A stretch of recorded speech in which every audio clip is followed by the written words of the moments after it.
Assalamualaikum warahmatullahi wabarakatuh. Selamat bergabung di Atik Channel. Kutas, kupas, tuntas, mantap.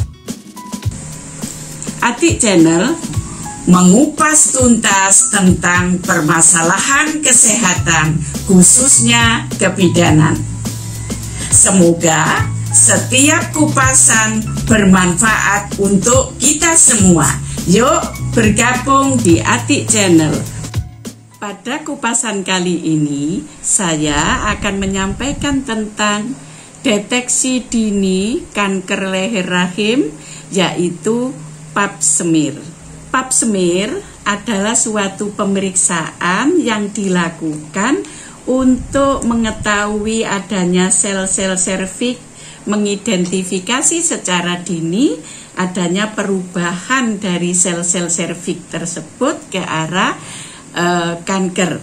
Jadi pemeriksaan ini dilakukan dengan tujuan untuk deteksi dini adanya prakanker pada kanker serviks atau kanker leher rahim. Oke, nah sekarang siapa yang boleh melakukan pemeriksaan Pap smear? Pemirsa, untuk pemeriksaan Pap smear ini tidak boleh dilakukan pada remaja. Jadi pemeriksaan ini boleh dilakukan pada pemirsa-pemirsa yang sudah mempunyai anak. Nah, kapan dilakukan? Kalau bisa setelah pernikahan dan mempunyai anak 3 tahun pertama, usahakan sudah mulai melakukan Pap smear.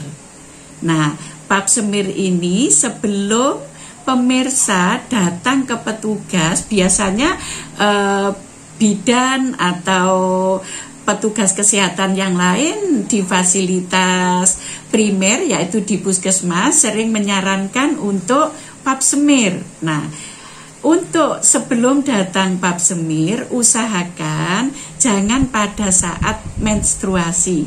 Jangan pada saat menstruasi, yang pertama. Yang kedua, jangan pada saat 1 atau 2 kali 24 jam melakukan hubungan seksual. Jadi malamnya hubungan seksual, jangan paginya Pap smear. Nanti hasilnya bisa kacau gitu ya, yang kelihatan nanti spermanya gitu ya. Jadi jangan melakukan hubungan dulu 1 kali 24 jam lah. Kemudian juga jangan pada saat menggunakan dosing atau pembersih vagina.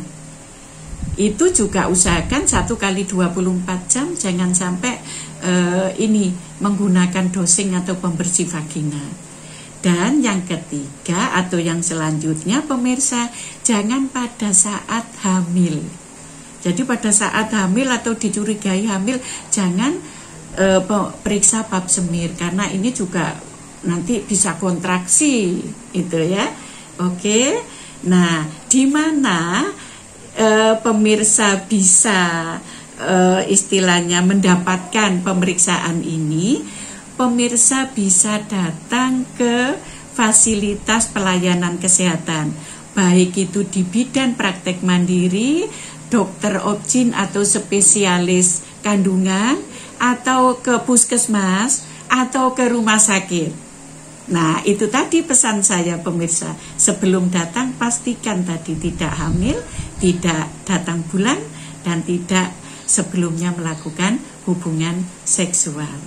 Nah, sekarang untuk pemeriksaan Pap smear ini pemirsa, ini di sebelah ini ada gambar-gambar.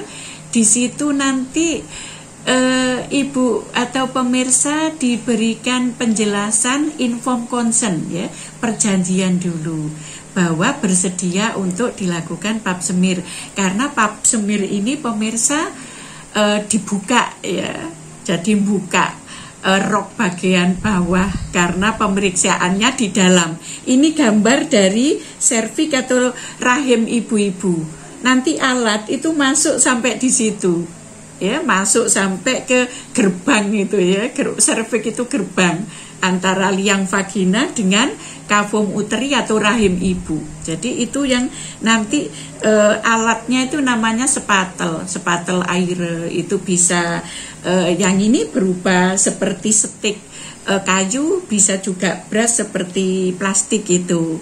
Kemudian pemirsa juga sebelumnya disuruh membersihkan dulu vagina, jadi dicuci bersih, kemudian dikosongkan kandung kencing atau pipis dulu gitu ya.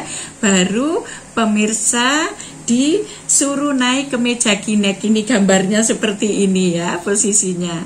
Itu jadi nanti roknya dibuka, celananya dibuka gitu ya. Jangan sampai pemirsa kaget kok dibuka-buka gitu ya. Oke. Nah, nanti itu ada alatnya, ini namanya spekulum, nanti dimasukkan ke vagina sama alat itu tadi, kemudian dihapus atau dioles. Nah, ini ada gambar serviknya juga, itu dioles sampai segitu ibu-ibu atau pemirsa. Nah, hasil olesannya itu nanti dioleskan di objek gelas. Nah, kaca ini, ada gambar ya kaca ini ya, dioleskan, kemudian ditutup lagi dengan kaca kecil, kemudian difiksasi atau direndam dengan alkohol 96%. Ya, semua itu dilakukan oleh ahlinya. Tidak bisa sembarang orang untuk mengambil hapusan ini. Nah, untuk pap semir ini setelah difiksasi, dikeringkan, kemudian diberikan formulir itu identitas ibu-ibu, kemudian yang meminta tanda tangan di bawahnya itu dikirim ke laboratorium. Jadi untuk pap semir ini pemirsa tidak bisa jadi dalam waktu misalkan sekarang diambil sekarang jadi, tidak bisa. Tapi 1-2 hari baru hasilnya bisa. Hasilnya baru selesai. Karena apa? Karena harus dibawa ke laboratorium, diperiksa oleh ahli patologi ya, laboratorium, karena ini tujuannya untuk mendeteksi adanya sel-sel ganas atau tidak, sehingga harus betul-betul membutuhkan keahlian. Untuk itu tidak bisa serta-merta hari ini periksa, hari ini jadi besoknya kadang sampai 2 hari. Nah, itu untuk pemeriksaan pap semir. Sekarang yang akan kita bahas, apabila pap semir itu hasilnya negatif, alhamdulillah. Pemirsa semua kalau mau periksa pasti menginginkan hasilnya negatif. Mudah-mudahan pemirsa semua yang melihat di sini hasilnya negatif semua. Amin. Nah, untuk pemirsa, kalau misalkan hasilnya negatif, maka hasil itu dikembalikan lagi ke fasilitas kesehatan tadi atau dokter yang memeriksa atau meminta tadi, di mana ibu-ibu atau pemirsa kontrol tadi. Ya, kalau sudah ditindaklanjuti juga, mungkin 3 tahun lagi periksa lagi. Ya, mungkin 3 tahun lagi periksa lagi. Apalagi pemirsa yang mempunyai keluarga dengan penyakit kanker, itu harus lebih intens.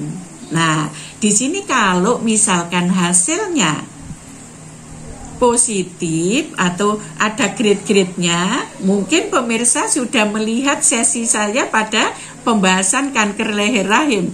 Di situ ada grade 1, grade 2, grade 3, grade 4. Coba bisa melihat gambar di samping ini, ada hasil. Nah, di situ pemirsa bisa nanti oleh ahli atau dokter spesialisnya, apakah ini harus dioperasi, apakah ini harus di kemoterapi, radiasi, atau sampai ke mungkin paliatif ya, hanya mempertahankan gitu. Itu semua adalah ahlinya yang akan mendiskusikan dengan pemirsa di sini. Mudah-mudahan tadi hasilnya negatif. Oke?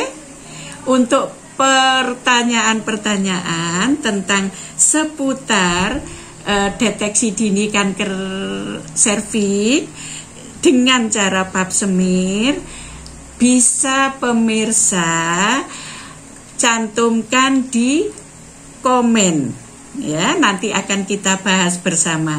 Jangan lupa subscribe, like, share. Terima kasih, semoga bermanfaat. Wassalamualaikum warahmatullahi wabarakatuh. Terima kasih. Jangan lupa bergabung di Atik Channel.